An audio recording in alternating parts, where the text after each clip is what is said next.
Tujuan hidup saya sekarang saya sangat jelas Pak, yaitu saya mendirikan channel Success Before 30 dengan satu tujuan 1% penduduk Indonesia harus jadi entrepreneur. At least saya membantu program pemerintah untuk menciptakan wirausahaan yang baru.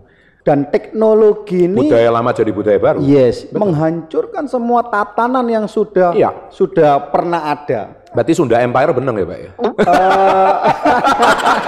Saya juga enggak tahu ketika belum kejadian ini kayak komedi. Tapi setelah kejadian kok ada benernya gitu ya? Somehow kok make sense gitu ya. Kalau ada orang enggak senang A sama B, kalau berhadapan dia nggak berani Pak. Tapi kalau di media Pak, berani dia Pak. Saya tahu jawabannya itu Pak. Jadi gini. Selamat datang di Survival Talk Madam Chang TV. Seperti biasa di subscribe dan di lonceng. Kali ini kita kedatangan tamu yang sangat-sangat luar biasa. Rupanya bisa nih dijadikan mentor saya juga. Yuk kita langsung. Selamat datang di Survival Talk Madam Chang TV, Pak Chandra Putra Negara. Terima kasih Pak Rudi, thank you. Boleh lepas masker? Oh iya, kita lepas masker aja. Ya, terima kasih. Salam bertahan hidup Pak. Salam bertahan hidup, mantap.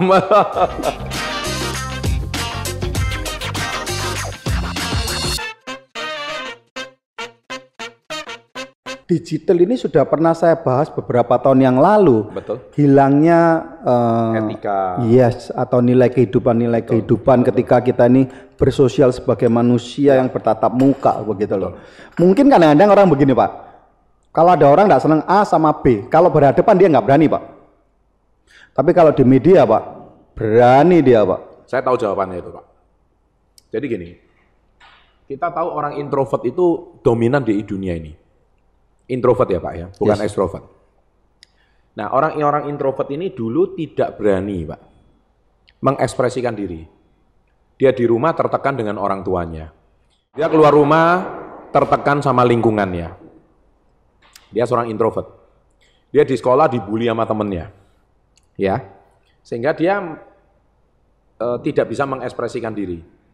Yang ada adalah penyesalan diri, penghakiman sama diri sendiri.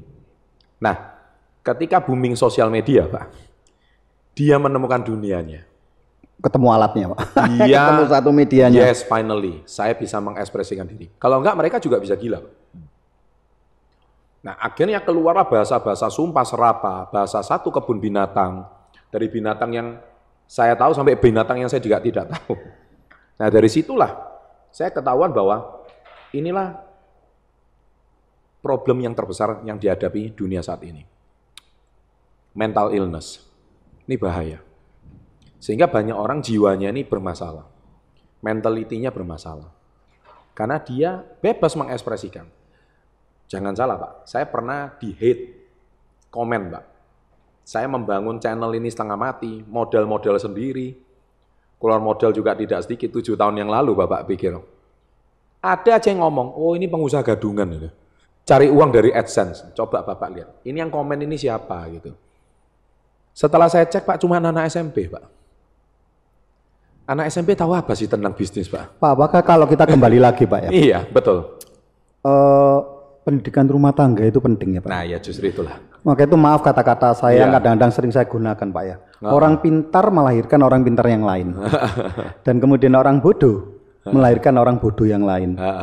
Nah ini loh Pak, untuk cut ini gimana Pak menurut Pak Chandra ini? Ya harus ada survival talk Pak. Supaya orang bodoh jadi pintar. Supaya orang-orang yang mau punya panggilan untuk bangsa ini mau berbagi. Dan akhirnya suatu hari dia menemukan yang sama, orang-orang kayak Rudi Papacang ini harus lebih banyak di Indonesia, menurut saya.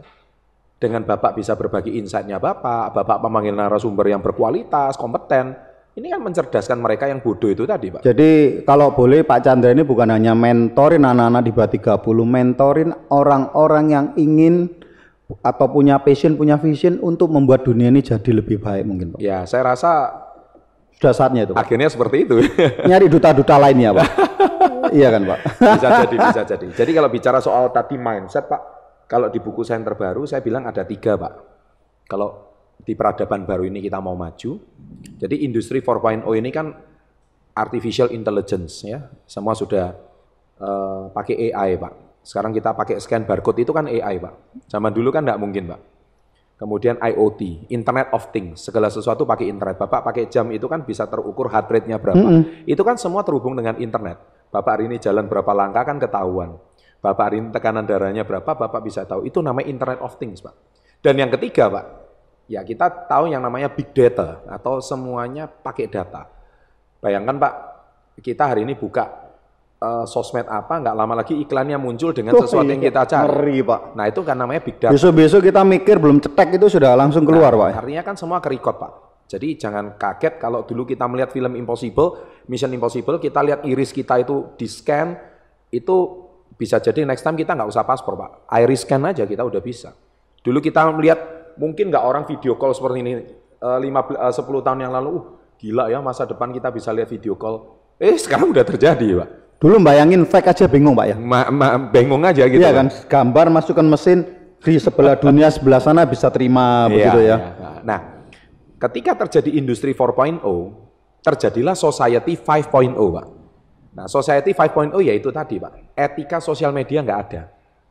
Jadi brutal semua bahasanya. Nah, akhirnya salah satu caranya adalah, cara meredamnya adalah kita harus punya akun-akun atau channel-channel YouTube yang berkualitas seperti ini.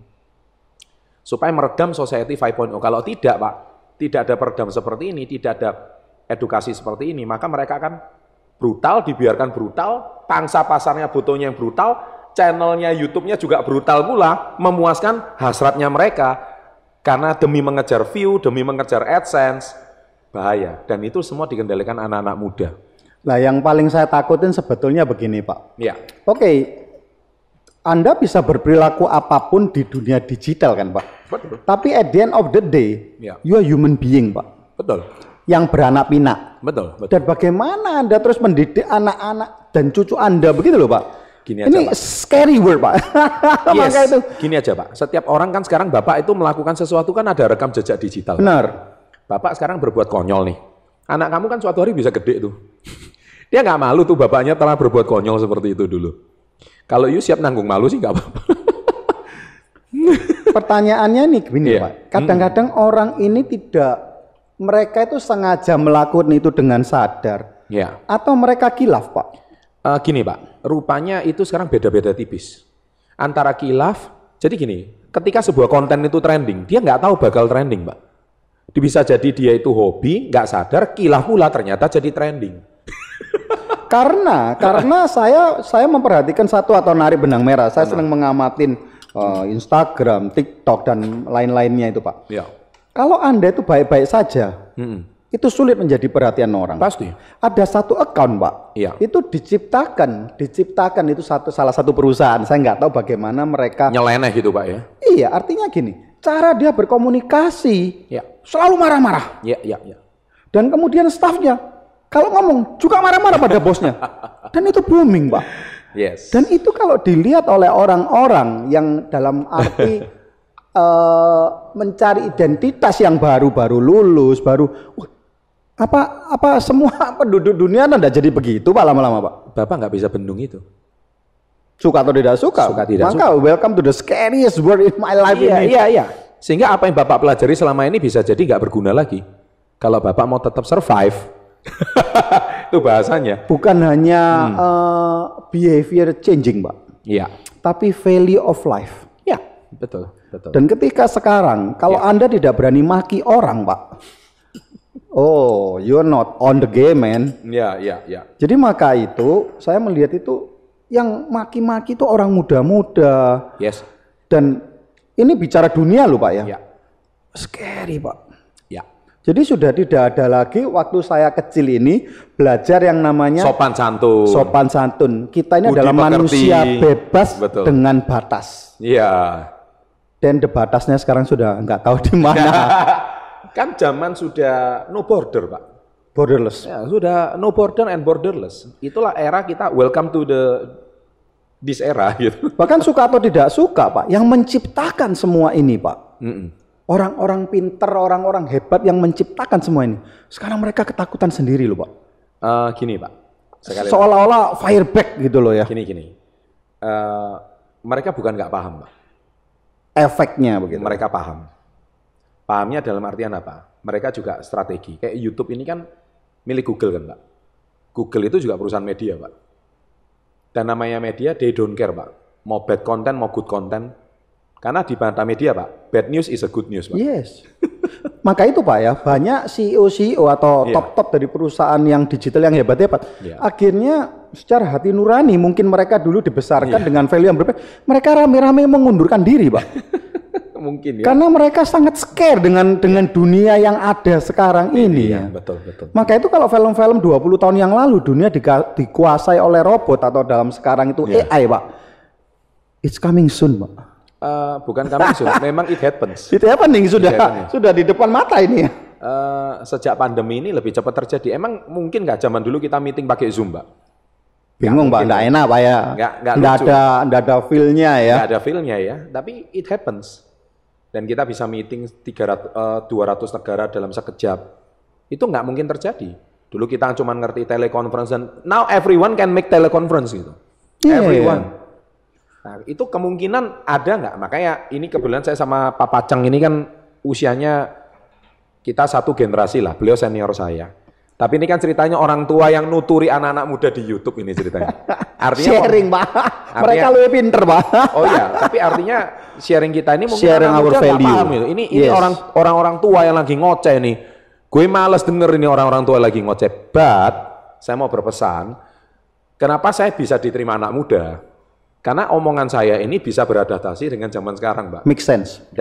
Dan kedua, mungkin mereka nggak dapatkan value itu di rumah tangganya mereka. Mereka nggak dapatkan value itu di keluarganya mereka. Mereka nggak dapatkan value itu di gurunya mereka. Tapi mereka dapatkan value dari channel kami. Nah, itulah salah satunya yang bisa survive, Pak, di zaman sekarang. Jadi bukan berarti, Pak, Bapak tadi bilang scary, Bapak bilang tadi ini zaman nggak punya etika. Tapi tetap mereka itu sebetulnya hati kecilnya. Tetap mereka tuh butuh kebahagiaan. Jadi harus lebih banyak akun-akun seperti ini yang harus bisa memberikan satu mereka anchor yang baik lah, Pak ya. Anchor yang baik dan harus punya panggilan, Pak. Kalau nggak punya panggilan nggak bisa karena membuat konten itu berat loh, Pak. Wah, tidak mudah, Pak. Apalagi tim ini, Pak. Kalau udah kejar tayang, Pak. Pasti. Satu, mengundang narasumbernya juga tidak mudah. Saya memikirkan tema. Nah, saya ini kan video sudah hampir 850 video. Bapak coba bayangkan, itu berapa ribu buku yang harus saya habiskan, Pak? Ya, Bapak lihat. Anda nggak mungkin kan baca ribuan buku kan? Satu buku aja mungkin nggak habis-habis. Tapi saya bisa rangkumkan ribuan buku dengan pengalaman saya, dengan pengalaman narasumber. Jadilah channel Success Before 30 itu salah satu passion. Nah, ketika ada pengusaha-pengusaha yang punya passion mau berbagi seperti ini, ya saya rasa tetap hiburan itu kan, hiburan is just hiburan, Pak.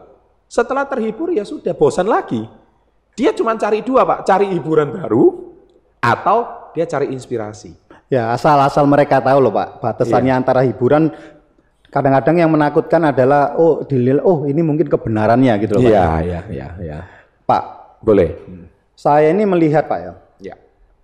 Tidak banyak orang tua sekarang yang bisa mendidik anak, Pak. Tapi saya sudah ketemu dengan Pak Chandra, dengan istri dan Sinyo dan Noni, Pak. Iya, terima kasih. First impression. Iya. Karena bagi saya, Pak, sampai hari ini, Pak, sifat orang tua, Pak, refleksinya gampang. Ngelihat anaknya tahu orang tuanya, Pak. Oh gitu. Sampai hari ini saya kalau komen Bapak sama anak-anak saya, Pak. I'm surprised. Waduh, thank you. Ya kan, langsung saya ngomong, Pak, ini anakmu, Pak, hebat. Aduh, thank you, Pak. Di usianya. Iya. Karena saya ini memang benar-benar melihat zaman sekarang ini di dunia ketika etika, tata krama sudah nomor 1000 sekian, Pak. Iya. Value of life, value of family, it's almost gone, Pak. Iya. Dan saya lihat Pak Chandra padahal kan pemain digital yang luar biasa nih, ya kan. Tapi di dunia analognya loh, Pak. Iya.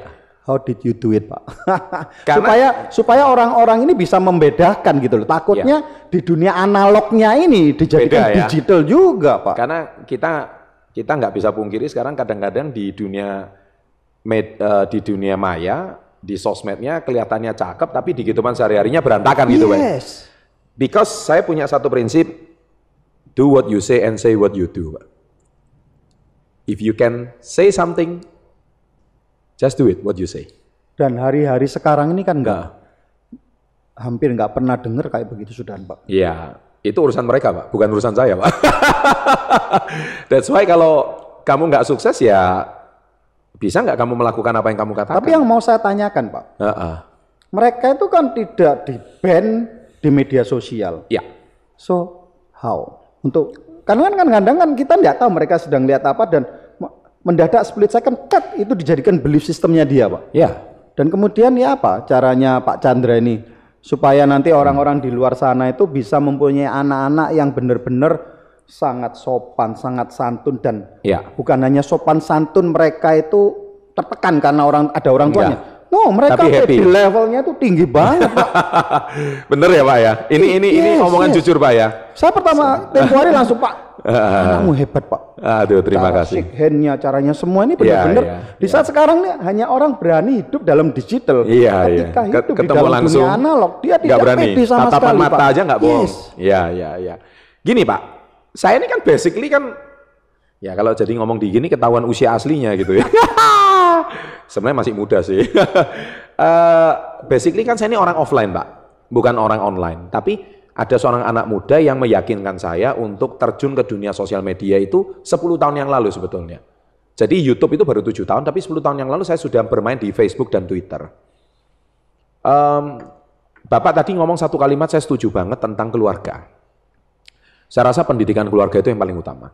Cerminan seorang orang tua itu kan bagaimana sikap anak-anaknya. Bagaimana dia happy dengan kehidupannya. Bukan dia bermuka topeng. Di depan berkata iya, di belakang berkata tidak. Ya. Nah, anak-anak saya besarkan bukan dengan ketakutan, Pak. Anak-anak saya besarkan dengan keyakinan. Saya, kalau saya dulu di tempat orang tua saya keras banget, Pak. Orang tua saya pasti membesarkan saya dengan rotan. Masih loh, Pak. 80% orang tua yang dulu kayak begitu, Pak. Iya, saya masih ngalami, Pak. Saya nyonyor kabel. Nah, berarti kita masih generasi orang tua yang sama, Pak. Ya, tergantung dia megang apa. Kalau rotan ya jalernya tebel. Kalau sapu kebas itu Pak jalernya banyak. Benar. Dan itu masuk loh, Pak. Masuk kulit loh, Pak. Masuk kulit. Masuk kulit, Mam. Saya pernah, Pak, waktu saya SD kelas 1, kaki saya ini kan berdarah semua, Pak. Kan biru-biru semua. Guru saya tanya, "Chan, kakimu kenapa?" Enggak apa-apa, saya nggak berani ngomong kalau dipukul papa gitu loh. Oh my God, kan teman-teman saya enggak. Jadi, tapi saya thank you banget, gara-gara itulah menanamkan mindset dan belief system kedisiplinan terhadap saya. Nah, tetapi zaman sekarang saya rasa sudah kurang relevan, Pak. Sekarang saya suara keras saja anak saya udah ngerti gitu loh. Saya lagi marah gitu loh. Jadi rotannya dari mulut, Pak. Nggak usah pakai fisik gitu. Nggak usah. Jadi sejak kecil saya rasa kedisiplinan itu saya sudah tertanam dengan baik. Bicara etika, sopan santun, saya tetap meskipun itu barang langka, tapi bukan berarti barang langka itu harus dikesampingkan dong, Pak.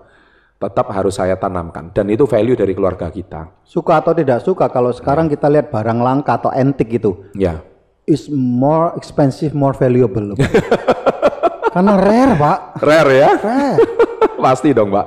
Pasti. Jadi ya thank you lah, saya rasa apresiasinya sama keluarga ya. Karena pekerjaan membesarkan anak itu kan pekerjaan seumur hidup ya, Pak. Menurut saya ya. Jadi artinya cerminan Bapak tadi saya setuju banget, cerminan orang tua itu kan melihat putra putri. Jadi saat ini pun putri saya itu lagi bikin akun Instagram. Ya, saya sudah berpesan. Kalau akun Instagram putri saya itu saya follow aja. Saya follow, Pak. Dari Instagram saya nggak lama dia punya followernya akan naik dengan jumlah yang sangat besar. Tapi dengan segala risiko dan konsekuensi. Saya pesan sama putri saya, kamu bikin Instagram tujuannya apa? Wah, beliau kan suka nonton YouTube. Dia mau bebas berkreasi. Dan tiap hari seperti anak kecil, Pak, usia 7 tahun, dia ngomong, hari ini follower saya nambah, Pak. Jumlah like saya nambah. That's it. Itulah dunia kita zaman sekarang, Pak. Jadi semua itu diukur dari jumlah like, jumlah komen, jumlah share, jumlah subscribe, prestasinya. Tapi saya bilang sama beliau, apa yang saya didik, kamu boleh bermain di Instagram, boleh bermain di sosial media, tapi satu hal, Papa mau pesan, ya, yang terpenting, kamu tahu teman-teman Papa, kamu tahu lingkungan Papa, kamu tahu teman Papa yang siapa datang ke rumah, kamu tahu teman Mama, hanya sebatas itu. Kalaupun ada teman yang di luar Papa dan Mama, abaikan saja. Ini ngomong sama anak usia 7 tahun tidak mudah. Tidak mudah. Pura-pura ngerti belum tentu ngerti kan. Dia belum tentu paham. Karena apa yang dia tonton kita kontrol kan setiap hari. Ada parental guide, ada advisor guide. Dan yang kedua, saya bilang kamu tidak boleh kehilangan kebahagiaanmu. Itu yang paling utama. Karena apa? Sampai saya punya anak kedua itu namanya Neila Nandita Negara, Pak. Saya kan Chandra Putra Negara. Nandita itu kan artinya dari bahasa India artinya kebahagiaan. Saya nggak mau kamu kehilangan kebahagiaan kamu. Kamu anak wanita, kamu kunci utama harus tetap bahagia. Karena di zaman sekarang 10 orang belum tentu 10-nya bahagia. Iya. Apalagi 1000 orang, mungkin yang bahagia mungkin cuma 1 orang, Pak. 999 tidak bahagia. Dan bahagia itu akan menjadi barang yang sangat langka. Dan kebahagiaan tidak bisa diukur dari uang, tidak bisa diukur dari materi. Kita hari ini makan Indomie berempat di kamar yang kecil itu sudah bahagia, Pak. Nah, value-value seperti ini itu yang selalu saya tamankan sama anak saya. Jangan sampai kamu kehilangan kebahagiaan kamu. Kamu bisa nangis, stres, gara-gara kamu bermain sosial media. Jadi papa pesan, boleh. Kamu mau posting kucing kamu mau posting boneka kamu. Do what you like. Do what you like. Yang penting kamu bahagia. Tetap kita kontrol. Dan kita tidak boleh membatasi potensi dirinya. Nah, siapa tahu dia menjadi selebgram cilik, kita juga tidak tahu, Pak. Dan zaman sekarang bisa make money, miliatan, Pak. Itu miliatan. Yes. Cuman saya tetap batasi secara psikisnya. Karena kita tahu, Pak, banyak selebgram yang hidupnya juga akhirnya berantakan. Karena dia tidak siap terkenal, dia tidak siap kaya raya, yang basic keluarganya mungkin bukan dari keluarga kaya raya, dia tidak siap mendapatkan social judgment. Nah, itu bahaya loh, Pak. Nah, itu akhirnya orang-orang kayak gini larinya ke saya, Pak. Konsultasi psikis, Pak. Ya kan? Om, saya harus ngapain, Om? Ya, akhirnya saya cukup banyak menghadapi generasi. Oh, yang mau mulai, kau harus mengakhirin. Iya. Nah, Bapak tahu Justin Bieber kan, sangat terkenal. Itu kan basically dari seorang anak kecil yang dipoles, di make up sedemikian rupa dengan suaranya anak kecil. Tapi akhirnya hidupnya sempat berantakan kan, Pak. Dan ya, akhirnya dia menemukan dirinya. Kita lihat untung banyak. Dia balik on the track. Iya. Nah, itu akhirnya dia tidak siap psikis, Pak. Tidak siap tekanan. Kita juga melihat betapa banyaknya selebriti sosial media seperti di Korea yang akhirnya dia harus bunuh diri di usia ke-25 tahun. Karena begitu fansnya nggak terima. Sampai dia mengeluarkan kata-kata yang sangat tidak sopan dan tidak pantas. Itu menjadikan dia tekanan batin. Akhirnya anxiety. Nanti saya mau sharing anxiety sama Pak Rudi di channel saya nanti. What is anxiety? Dan anxiety adalah the most very dangerous disease saat ini. Khususnya di era sosial media. Dan itu sebetulnya lebih bahaya daripada COVID, Pak. COVID. Iya, lebih bahaya dari COVID. Saya percaya banget itu, Pak. Tidak ada vaksinnya, Pak. Tidak ada vaksinnya, dan itu juga tidak kelihatan, Pak. Kalau virus masih bisa diteropong, Pak. Iya, ini nggak bisa, Pak. Mau dipegang gimana? Nah, that's why dia nggak boleh kehilangan kebahagiaannya. Ya, karena follower, like, subscribe itu cuma semu. Kalau kamu nggak bahagia. Nah, sedangkan anak saya yang pertama, Nixon Nayaka Negara. Nayaka itu artinya pemimpin, Pak. Kalau bapaknya kan putra, Pak. Anaknya harus jadi pemimpin, Pak. Benar. Dan saya percaya, si Nixon, kamu sebagai cowok, ya, kamu harus mempunyai jiwa kesatria. Kamu harus bisa menjadi pelindung. Nah, tapi itu saya nggak ngomong itu waktu usia kecil, tapi sejak dalam kandungan, Pak. Jadi saya udah menanamkan belief system itu sejak di dalam kandungan. Saya sudah sering dengarkan dia kata-kata positif, mindset positif, dan so far sampai hari ini ya, dia terjadi sesuai dengan apa yang saya harapkan. Nah, itulah jadi tidak terjadi dalam sehari. Sejak dalam kandungan, saya sudah tanamkan itu. Istri saya nggak pernah nonton channel gosip, infotainment, nggak pernah sama sekali, Pak. Kalaupun dia nonton, dia sadar, nggak boleh. Karena ini lihat rumah tangganya orang berantakan, ini nanti anak saya. Jadi sejak dalam kehamilan, saya sudah putarkan dia Mozart, saya sudah putarkan dia tentang, saya kan dulu punya CD motivasi, Pak, ya. Jadi CD motivasi saya putar terus. Jadi anak saya itu sekarang, Pak, kalau dengar musik hot, keras, dia udah bisa joget-joget sendiri. Karena itu rupanya udah familiar di dalam belief systemnya. Kalau Anda paham ini. Nah, sedangkan kalau Anda dari kecil dibesarkan dengan lingkungan yang penuh dengan kecemasan, stres, konflik, dan sebagainya, jangan kaget. Makanya, Pak, ada sebuah penelitian, ada 12 orang narapidana di penjara, itu pernah diteliti. Mengapa, Pak, kok dia bisa di penjara? Rupanya dari 12-12-nya itu, Pak, hampir 90% mereka itu kenapa bisa jadi narapidana? Karena mereka sudah sering melihat kekerasan fisik, kekerasan psikis sejak masa kecil. Sehingga dia kalau melakukan pembunuhan, dia melakukan kekerasan, itu sudah sesuatu yang biasa bagi mereka. Ya bagi dia, oh ya gini cara penyelesaiannya gitu ya. Seperti itulah, Pak. Nah, jadi menurut saya, kalau Bapak tanya sama saya, how? Ya, saya sudah lakukan itu sejak di dalam kandungan, Pak. Itu rahasianya. Jadi subscriber nih. Jadi bagi pasangan muda atau yang masih jomblo ini penting. Iya, nah, benar. Lebih baik belajar dari awal daripada menyesal di belakang. Menurut saya begitu loh Pak. Iya, setuju. Karena kalau anak sudah procol Pak, belief sistemnya itu sebetulnya suka atau tidak ada suka. golden age sampai 2 tahun. Yes. Nah 2 tahun itu jangan sampai hilang. 2 tahun itu tidurlah bersama anak. Maka itu saya sering ngomong, kalau jadi orang tua enggak cepet-cepet pinter. Iya. Aduh kasihan anaknya Pak. Kacau ya. Kacau. Pak, tapi tadi ketika Pak Chandra terangin ya, saya ini sempat merinding Pak. Terima kasih. Saya bisa bayangkan. Masa sih, kalau di Indonesia aja, ada 10.000 orang kayak Pak Chandra Pak. Aduh. Dunia ini jadi lebih tenang Pak. Jadi saya harus gabung Sunda Empire dong Pak. Merubah tatanan baru. Bercanda gitu ya. Tapi ya welcome, suka atau tidak suka, this is the scariest word yang sedang kita hadapin. Kita juga tidak bisa minggat kemana Pak, mau ke Mars juga belum ada kendaraannya, mau kemana juga nggak bisa.